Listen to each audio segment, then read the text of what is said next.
Chancellor George Osborne was on Thursday accused of ignoring the elephant in the room of tax dodgers by campaigners who say poor countries are suffering because Western governments are not doing enough to clamp down on offshore tax havens. If Osborne looked out of his Treasury window, he would have been faced with a pop-up boardroom featuring an inflatable elephant emblazoned with the words UK tax havens and a professor dressed as himself, studiously ignoring the elephant. The campaigners are angry that this week's UK-hosted meeting of G7 finance ministers on Friday and Saturday does not have tax dodging on the agenda, despite the government having pledged to make it a priority.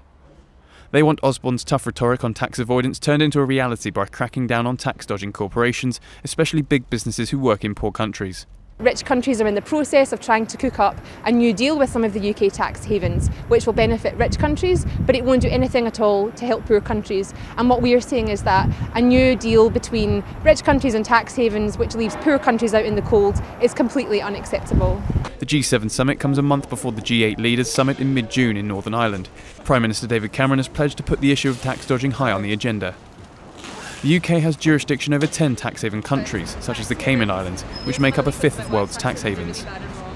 Last week, Britain announced a new information sharing deal with a handful of tax havens, but this will only benefit the UK, France, Germany, Italy and Spain. Poor countries are not party to the agreement. Between now and the G8 summit next month, George Osborne has got to pull UK tax havens into line and force them to play by the same rules as every other country. The damaging impact of tax havens on poor countries was highlighted by new figures released by the campaign, which show the vast disparity of wealth between tax haven Cayman Islands and Nicaragua.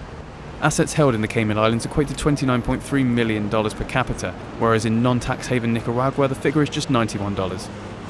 Ward says people around the world are getting fed up with the unfair playing field when it comes to taxation, and either corporations or wealthy individuals using offshore accounts to avoid paying levies in the countries they do business in. A lot of people, both here in the UK and around the world, are fed up with tax dodging. They're fed up with a system where the rich and powerful play by a different set of rules to everybody else. And it's time for George Osborne to hear that message and to pull the UK tax havens into line. The Enough for Everyone If movement is a coalition of 120 charities, working together for the first time since the Make Poverty History campaign 8 years ago.